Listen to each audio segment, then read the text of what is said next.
आरक्षणासाठी जरांगेंच्या उपोषणाचा आज चौथा दिवस. जरांगे आजपासून पाणीही सोडणार, तर रात्री उशिरा जरांगेंच्या डॉक्टरांच्या पथकाकडून वैद्यकीय तपासणी.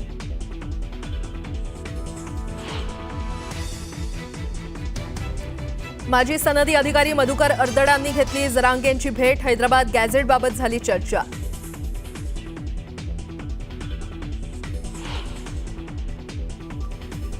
आज चौथ्या दिवशी मराठा आंदोलनावर पोलिसांची लागणार कसोटी. कार्यालयीन दिवसाच्या दिवशी सीएसएमटीवर वाहतुकीचं नियमन करताना लागणार कसोटी.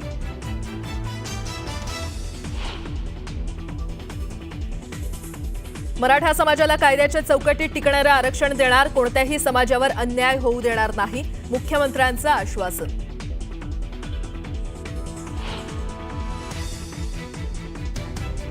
मराठा आरक्षणाच्या पार्श्वभूमीवर आज ओबीसी नेत्यांची मुंबईत महत्त्वाची बैठक. जरांगेंच्या मागण्यांवर ठरणार पुढची रणनीती.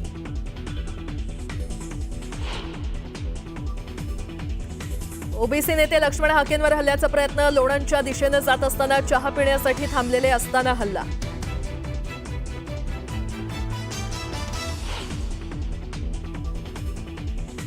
मुख्यमंत्री फडणवीसांनी न्यूज 18 लोकमतच्या बाप्पांचं घेतलं दर्शन. मुख्यमंत्र्यांकडून गणपती बाप्पाची आरती.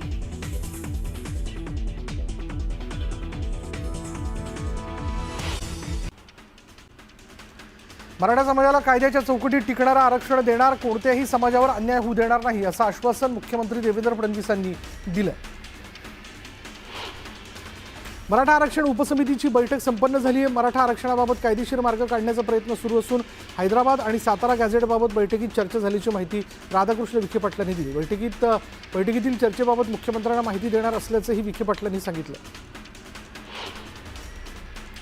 मुंबईच्या आझाद मैदानात जरांगेंच्या भेटीनंतर खासदार सुप्रिया सुळेंना मराठा आंदोलकांनी घेराव घातला. आमचं शरद पवारांनी आमचं वाटोळं केलं म्हणत आंदोलकांनी जोरदार घोषणाबाजी केली. व्यासपीठावर येणाऱ्यांना सन्मान द्यायला शिका, कोणीही नेता येऊ द्या तर त्रास होईल, असं कोणतंही कृत्य करू नका, शांततेत चाललेल्या सुळेंना घेराव घालण्यावरनं मनोज जरांगेंनी आंदोलकांना सुनावलं. रेल्वे स्थानक परिसरात आंदोलन करताना मनोरा रचू नका, मुंबईकरांना त्रास होईल असं वागू नका, रेल्वे स्थानकावर ढोल किंवा बाजा वाजवू नका, कोणीही राजकीय पक्षांच्या नेत्यांना घेराव घालू नये, असं आवाहन मनोज जरांगेंनी आंदोलकांना केलं. आरक्षण देण्याचा अधिकार सत्ताधाऱ्यांकडेच असल्याचं वक्तव्य खासदार सुप्रिया सुळेंनी केलं. जरांगेंच्या मागण्यांवर एकदिवसीय अधिवेशन बोलवण्याची मागणीही सुळेंनी केली. सर्वपक्षीय नेते चर्चेसाठी तयार असल्याचं म्हणत बैठक बोलवण्याची मागणी त्यांनी केली. सुप्रिया सुळे या राष्ट्रीय नेत्या आहेत. आंदोलकांची भेट घेऊन त्यांनी समस्या जाणून घेतल्या, मात्र आंदोलकांनी त्यांना घेराव घालून घोषणाबाजी करणं चुकीचं आहे असं म्हणत ओबीसी महासंघाचे अध्यक्ष बबनराव तायवाडे यांनी निषेध व्यक्त केला. ओबीसी नेते लक्ष्मण हाकेंवर हल्ल्याचा प्रयत्न झाला. चहा पिण्यासाठी थांबलेले असताना लोणंदच्या दिशेने जाताना ही घटना घडली. आझाद मैदानात डॉक्टरांच्या पथकाने मनोज जरांगेंची तपासणी केली. तपासणी करून डॉक्टरांनी जरांगेंच्या तब्येतीचा आढावा घेतला. आझाद मैदानात मराठा आंदोलकांनी लोटांगण घातले. लोटांगण घालत आंदोलकांनी सरकारकडे मराठा आरक्षणाची मागणी केली. आझाद मैदानात मराठा आंदोलकांसाठी ठाकरेंच्या शिवसेनेनं पुढाकार घेतला. उद्धव ठाकरे यांनी शिवसैनिकांना आवाहन केलेलं होतं की मराठा आंदोलकांची गैरसोय होऊ देऊ नका. दरम्यान तब्बल 10,000 आंदोलकांना शिवसेना उभाटाकडून जेवणाची सोय करण्यात आली. मराठा आंदोलक वैष्णवी धुमाळ भाऊक झाल्या आणि त्यांना अश्रू अनावर झाले. जरांगेंनी सांगितल्यामुळे शांत आहोत, पण सरकारनं योग्य वेळी प्रतिसाद दिला नाही तर शांत बसणार नाही, असा इशारा त्यांनी राज्य सरकारला दिला. आझाद मैदानातील आंदोलनादरम्यान महिला पत्रकारांसोबत गैरवर्तन झाल्याची घटना समोर आली. या वार्तांकनावर TVJ कडून बहिष्काराचा इशारा देण्यात आलाय, तर पत्रकारांना त्रास देऊ नका असं आवाहन मनोज जरांगेंनी आंदोलकांना केलं. मराठा बांधवांना सरसकट कुणबी संबोधण्यास हायकोर्ट आणि सुप्रीम कोर्टाने नकार दिला होता. दोन्ही कोर्टाचे निकाल आरक्षणातील मार्गातील सर्वात मोठे अडसर आहेत आणि त्यामुळे समितीसमोर मोठा पेच निर्माण झाला. कोकणातल्या लोकांना आरक्षण नकोय, मराठवाड्यापुरते दाखले देऊ शकतो असं मंत्री नितेश राणेंनी म्हटलं. न्यूज 18 लोकमतच्या गणरायाचं दर्शन केल्यानंतर त्यांनी ही प्रतिक्रिया दिली. उद्यापासून कडक उपोषणाला सुरुवात करणार, उद्यापासून मी पाणीही पिणं बंद करणार, अशी घोषणा मराठा आंदोलक मनोज जरांगे यांनी केली आणि ही आमची वेदना आहे, सरकारने याला गर्दी समजू नये असं जरांगे म्हणाले. मराठ्यांसाठी ओबीसीतून आरक्षण द्यायला मी खंबीर आहे. काय करायचे ते करा, ओबीसीतून आरक्षण घेतल्याशिवाय सोडणार नाही असा इशारा मनोज जरांगेंनी दिला. महाराष्ट्रातले सगळे मराठी टप्प्याटप्प्यानं मुंबईत येणार, आरक्षण घेतल्याशिवाय मुंबई सोडणार नाही असा ठाम निर्धार जरांगेंनी केला. राज ठाकरे कुचक्या कानाचे असून राज ठाकरे मानाला भुकेलेला माणूस आहे अशी जोरदार टीका मनोज जरांगेंनी केली. फडणवीस घरी चहा पिऊन गेले तरी ठाकरे खुश होतात असं जरांगे म्हणाले. लोकसभेला फडणवीसांनी राज ठाकरेंचा गेम केला, राज ठाकरेंच्या मुलाला फडणवीसांनी पाडलं असा हल्लाबोल मनोज जरांगेंनी केला. राज ठाकरे कधी मराठवाड्यात आले का असा प्रश्नही जरांगे पाटलांनी विचारला. भाजप नेते चंद्रकांत पाटील यांनी मुंबईतील मराठा आंदोलकांवर टीकास्त्र सोडले. आझाद मैदानावर आंदोलनाला परवानगी दिलेली असताना सर्वसामान्य मुंबईकरांना वेठीस धरणं चुकीचं आहे अशी टीका चंद्रकांत पाटलांनी केली. मराठा समाज जातीनं मागास नाही, मराठा समाजातील व्यक्तींना ओबीसीमधून आरक्षण मिळणं अशक्य आहे. आज वेळ मारून नेण्यासाठी जरी काही मागण्या तशाच मान्य केल्या तरी त्या कायदेशीरदृष्ट्या टिकणाऱ्या नसतील असं चंद्रकांत पाटील यांनी स्पष्ट केलं.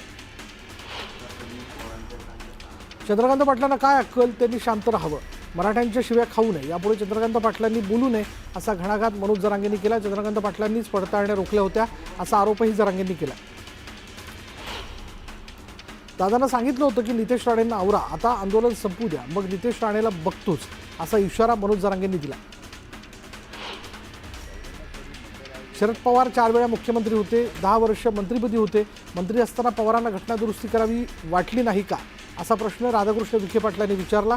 शरद पवार राजकीय पोळी भाजण्याचा प्रयत्न करतायत असा आरोप विखे पाटलांनी केला. मराठा समाजाचा इतका गंभीर प्रश्न सुरू असताना एकनाथ शिंदे दरेगावात जाऊन यज्ञ करायला बसले आहेत. लोक प्रश्न विचारतील या भीतीने त्यांनी स्वतःला कोंडून घेतलाय असा हल्लाबोल संजय राऊतांनी केला.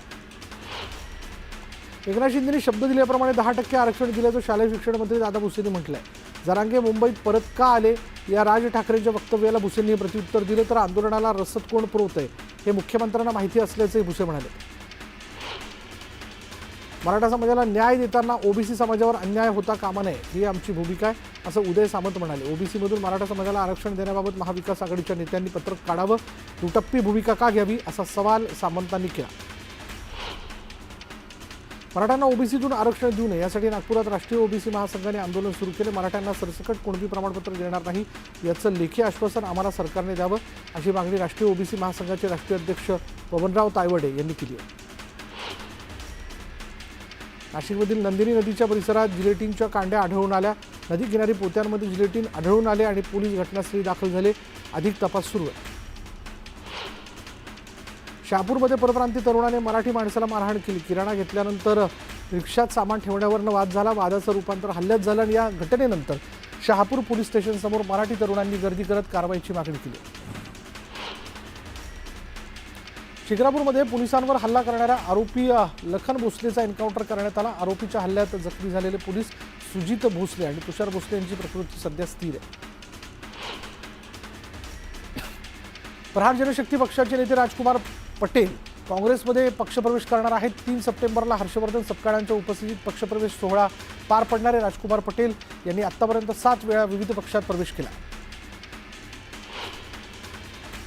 वाशिमच्या कामर गावातून माजी आमदार बच्चू कडूंनी शेतकरी यात्रेला सुरुवात केली. शेळू बाजारमध्ये यात्रा येताच नागरिकांनी यात्रेचं जल्लोषात स्वागत केलं आणि यावेळी कडूंनी बैलगाड्यांवरनं सभास्थळ गाठले. दरम्यान मोठ्या संख्येनं नागरिक उपस्थित होते. हिंगोलीच्या आखाडा बाळापूर कृषी उत्पन्न बाजार समितीवर शिवसेना आणि राष्ट्रवादी काँग्रेसच्या शिव शेतकरी विकास पॅनलने एक हाती विजय मिळवला. 18 पैकी 17 संचालक पदाचे उमेदवार निवडून आलेत तर एक अपक्ष उमेदवार निवडून आला. राज्याचे उच्च आणि तंत्र शिक्षण मंत्री चंद्रकांत पाटील यांनी विठ्ठल रुक्मिणी मातेचं दर्शन घेतलं. यावेळी माजी आमदार प्रशांत परिचारकही उपस्थित होते. विठ्ठल चरणी लीन होत चंद्रकांत पाटलांनी साकडं घातलं. अभिनेत्री रिंकू राजगुरूने तुळजाभवानी मातेचं दर्शन घेतलं. तुळजाभवानी मंदिर संस्थानच्या वतीनं रिंकू राजगुरूला देवीची प्रतिमा आणि महावस्त्र भेट देण्यात आलं.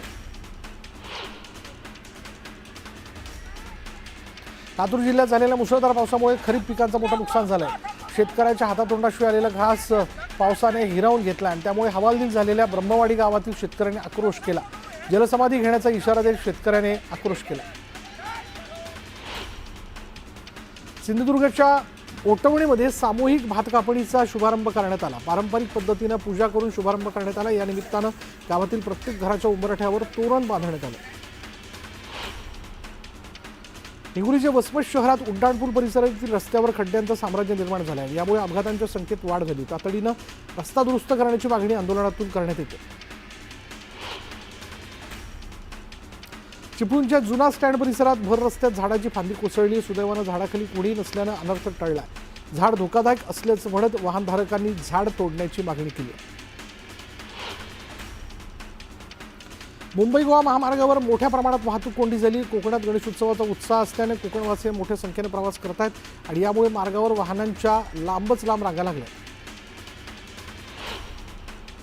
जळगावमध्ये सुभाष चौक गणेश मंडळाच्या वतीनं सामूहिक अथर्व शीर्ष पठण कार्यक्रमाचं आयोजन करण्यात आलं आणि यावेळी 5,000हून अधिक भाविकांनी सहभाग घेतला. दरम्यान अथर्व शीर्ष पठणाच्या माध्यमातून 51,000 गणपती अथर्व शीर्षाचं आवर्तन करण्यात आलं. जळगावच्या चोपड्यात पारंपरिक पद्धतीने गणेश विसर्जनाला सुरुवात झाली आहे. यावेळी लेझिमच्या तालावर गणेश भक्तांनी गणरायाला निरोप दिला. नंदुरबारच्या डामरखेडा परिसरातील गोमाई नदीवरील पुलाचा मार्ग खड्डेमय झाला. त्यामुळे वाहनधारकांना नाहक त्रास सहन करावा लागतोय. तातडीनं मार्ग दुरुस्त करण्याची मागणी करण्यात आली. जळगावच्या मंगळग्रह मंदिरात महाविशेष शांती यागाचं आयोजन करण्यात आलं. यामध्ये मोठ्या संख्येनं भाविकांनी सहभाग घेतला. जिल्हाधिकारी आयुष प्रसाद, रविकिरण महाराज आणि खासदार स्मिता वाघ यांनी देखील उपस्थिती लावली. मुंबईमधील उशिवरा पोलीस ठाण्याच्या हद्दीत एका हॉटेलबाहेर झोपलेल्या व्यक्तीचा मोबाईल चोरीला गेला. या घटनेनंतर पोलिसांनी सीसीटीव्हीच्या आधारे अक्षय दुगलज या व्यक्तीला ताब्यात घेतलं. दरम्यान या व्यक्तीकडे 89 चोरीचे मोबाईल आणि ठाण्यासह इतर पोलीस ठाण्यात 19 गुन्हे दाखल असल्याचं निष्पन्न झालं.